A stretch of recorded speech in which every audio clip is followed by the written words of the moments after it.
సరైన ఇంటికి సరైన సిమెంట్ ఎంతో ముఖ్యం. విచక్షణతో ఆలోచించండి. రైట్ సిమెంట్ ని ఎంచుకోండి. KCP cement, building the nation since 1958. KCP cement, the right choice. ఆయన చేస్తున్నటువంటి రాజకీయాలు చూస్తుంటే దేశ ప్రజలు నివ్వెరపోతున్నారు. చంద్రబాబు నాయుడు గారు కాంగ్రెస్ పార్టీతో హాట్ లైన్లో ఉంటారు, బీజేపీతోనేమో పొత్తుగట్టి ఉంటారు. మనసులోనేమో మోసం, ముసుగులోనేమో కాంగ్రెస్, ప్రస్తుతానికి బహిరంగంగా భారతీయ జనతా పార్టీ. అద్భుతమైనటువంటి ఒక విచిత్రమైనటువంటి మోసపూరితమైనటువంటి నాటకం ఆడుతున్నారు నారా చంద్రబాబు నాయుడు గారు. తెర ముందు బీజేపీతో ఉంటారు, తెర వెనుకేమో కాంగ్రెస్ పార్టీతో ఉంటారు. ఇది చంద్రబాబు నాయుడు గారి గేమ్ ప్లాన్. చంద్రబాబు నాయుడు గారికి బీజేపీ అనేది ఒక అవసరార్థం ఉన్నటువంటి రాజకీయ పార్టీగా వాడుకునేటటువంటి పరిస్థితి చేస్తున్నారు. నిన్న చాలా విచిత్రం.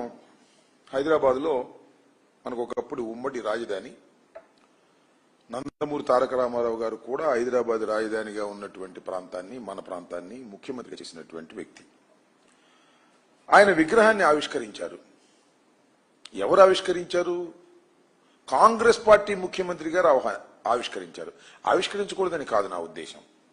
కాంగ్రెస్ పార్టీ ముఖ్యమంత్రి గారు వెళ్లి ఆవిష్కరించారు. కాంగ్రెస్ పార్టీకి వ్యతిరేకంగా పెట్టినటువంటి రాజకీయ పార్టీ అని ఎన్టీ రామారావు గారు చెప్పారు. నిన్న మహానాడులో కూడా చంద్రబాబు నాయుడు గారు దాన్ని ఓదరగొట్టారు. ఇవాళ రేవంత్ రెడ్డి గారు వెళ్ళి దాన్ని ఓపెన్ చేస్తే అద్భుతమైన మాటలు చెబితే తెలుగుదేశం జెండాలు పుచ్చుకుని అందరూ స్వాగతం పలికారు. చిత్రం చూశారుగా. కాంగ్రెస్ పార్టీ ముఖ్యమంత్రి కాంగ్రెస్ పార్టీకి వ్యతిరేకంగా పెట్టినటువంటి ఒక రాజకీయ పార్టీకి స్వర్గస్థుడైనటువంటి ఎన్టీ రామారావు గారి విగ్రహాన్ని కాంగ్రెస్ పార్టీ ముఖ్యమంత్రి ఆవిష్కరిస్తుంటే తెలుగుదేశం జెండాలు పుచ్చుకుని వెళ్లి ఆహ్వానం పలికారు. చంద్రబాబు నాయుడు గారు మాత్రం హాట్ గా మన ఈయనతో మాట్లాడుతూ ఉంటాడు రేవంత్ రెడ్డి గారితో. మీకు గుర్తుందో లేదో, చంద్రబాబు నాయుడు గారు ముఖ్యమంత్రి అయిన తర్వాత హైదరాబాద్ లో ఒక మీటింగ్ పెట్టారు చంద్రబాబు నాయుడు గారు, రేవంత్ రెడ్డి గారు. ఏమిటయా మీటింగ్ అంటే విభజన సమస్యల పరిష్కారం కోసం ఒక మీటింగ్ పెట్టారు. గుర్తుందా మీకు? పెద్ద ఆర్భాటం చేశారు. వాళ్ళు చాలా కోరికలు అడిగారు, వీళ్ళు అడిగారు. తల వాసిపోయి తిరుపతిలో వాటా కూడా కావాలన్నారు వాళ్ళు. అంతేకాదు బీచ్లో కూడా వాటా కావాలన్నారు. అబ్బాయి ఇప్పుడు లాభం లేదు అబ్బాయి, మళ్ళా వాయిదా వేస్తున్నాం, దీనికి ఒక కమిటీ వేస్తున్నాం. ఈ కమిటీ అనేక సార్లు కూర్చుని సమస్యలు పరిష్కరిస్తుంది అన్నారు. మళ్ళా కమిటీ కూర్చుంది. ఏమిటి డ్రామాలు నాకు అర్థం కాల. ఇలాంటి అద్భుతమైనటువంటి నాటకాలు ఆడుతున్నటువంటి పరిస్థితులు ఇవాళ మనకు కనిపిస్తున్నాయి. యాతావాత నేను చెప్పాలనుకుంటున్నది ఏంటంటే, చంద్రబాబు నాయుడు గారికి ఇక్కడ కాంగ్రెస్ బి టీం, ఆంధ్రప్రదేశ్లో చంద్రబాబు నాయుడు గారికి కాంగ్రెస్ పార్టీ ఒక బి టీం. అలాగే తెలంగాణలో కాంగ్రెస్ పార్టీకి తెలుగుదేశం పార్టీ ఒక బి టీం. ఏమిటి డ్రామాలే నాకు అర్థం కాలేదు. ఏమిటి విచిత్రమైనటువంటి రాజకీయాలు? సిగ్గు లజ్జ ఉన్నాయా రాజకీయాల్లో? ఒక స్పష్టత లేదా? సరే, ఎన్టీ రామారావు గారు అంటే అందరికి గౌరవం, అది వేరే విషయం. ఎందుకంటే ఆయన పరమపదించాడు.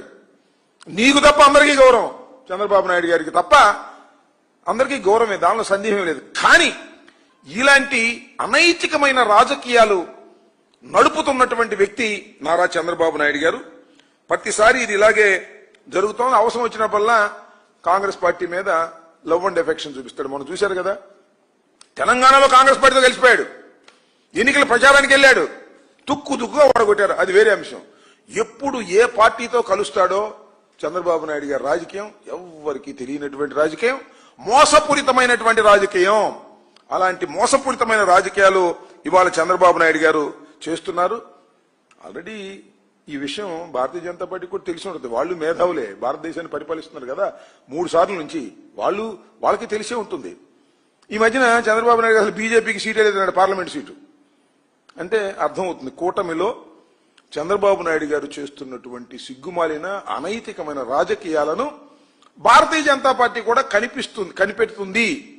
వాళ్ళు కూడా ఆలోచన చేస్తున్నారు అనేటువంటి భావన సర్వత్రా అనుకుంటున్నారు.